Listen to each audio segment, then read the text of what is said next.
Hello, this is Hannah from Media Project 2. I'm in the Budapest Metropolitan University. Today I would like to have exclusive interview with Maxim from Russia about his background. Thank you. Okay. Hello, Maxim. Hi. How are you? Yeah, great. I really enjoyed reading your introduction paper. And interestingly, you were working as a bartender. Yes, and that was not the worst job that I had, yeah. Okay, and what did you make exactly there, and what did you learn from that experience? Well, obviously, besides for that, I learned making cocktails and pouring beer pretty efficiently. I was working during the football festival, which was in the 18th year. That was in Russia, so I knew a lot of things about many other nationalities and many other football fans. For example, my favorites now are guys from Sweden, because they left huge tips, like enormous ones. Like they could drink beer for 20 euros and leave a tip of 200. Yeah, so that was pretty impressive, and yeah, I just love those guys. Are you still working as a bartender in Budapest? No? No. Oh, do you want to? No. No? Okay. Why not? Because of the language barrier. Okay. I got it. So you mentioned that you're also good at cooking, and especially Slavic and Scandinavian food. Yeah, because before I started working as bartender, I was working as a cook in the same restaurant. Oh. But the payment was really bad, and also I almost cracked my neck when I slept on the wall in the kitchen and hit my head in the stove. So that was pretty dangerous job for me, and I decided no, yeah, eyes are better. Oh gosh.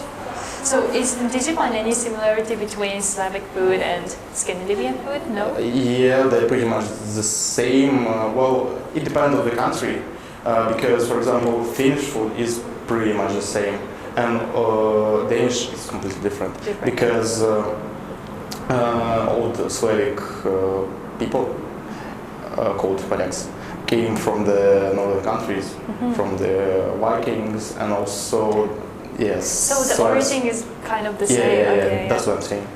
Okay. Wow. So did you find any difference of the culture between Russia and here in Hungary? It doesn't have to be food culture. Yeah, 100,000,000%.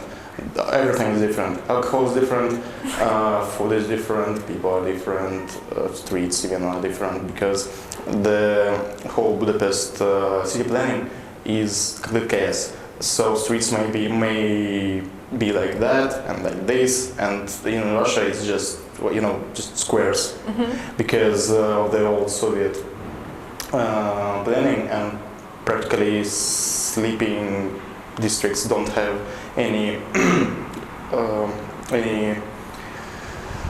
old buildings, so they were mostly made in the Soviet area, something like this, and practically they're just boring squares and 5-foot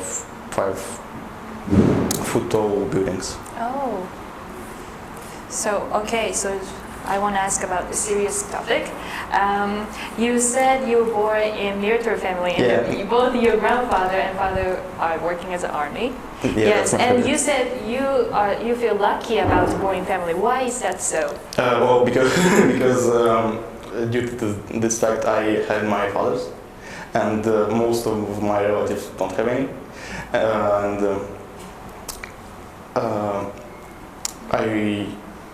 as you probably read, due to the amount of the discipline that I had, I didn't have a lot of problems during my childhood, especially if we are talking about the area that I grew in, which was pretty bad. It was near the chemical factories, so yeah, the air was disgusting, and people, it was just like they are. Okay, so is it a good job in Russia? Like the military is kind of considered. It's the worst one. It's just like jail, and practically the worst thing that you cannot leave. Okay. this job. Yeah, just like jail. So I didn't work there. I worked there as a conscript. So Okay. yeah, in Russia it's obligatory to go in the army. Oh. Yeah, otherwise you go to the real jail. And for me it was better to spend 2 years there than 8 years in the cell. Okay. How old were you that time? 18. 18. Yes. Okay, so you don't have to be work as a military in the future, no? But no. If you finish when you were. Well, you can, but you don't have to. Oh, do you want to? No. Okay. Have you ever felt like a pressure from your parents to be a military? But no, not No. really. Again, as you said, my father was a military man, and he was in Chechnya, which is one of the most bloody military conflicts in the history of Russia. Yeah, if you don't consider the one really big fight, which was the Second World War, of course. So yeah, he knows that bloodshed is not a really good answer, and it's a bad way to spend your time. Okay.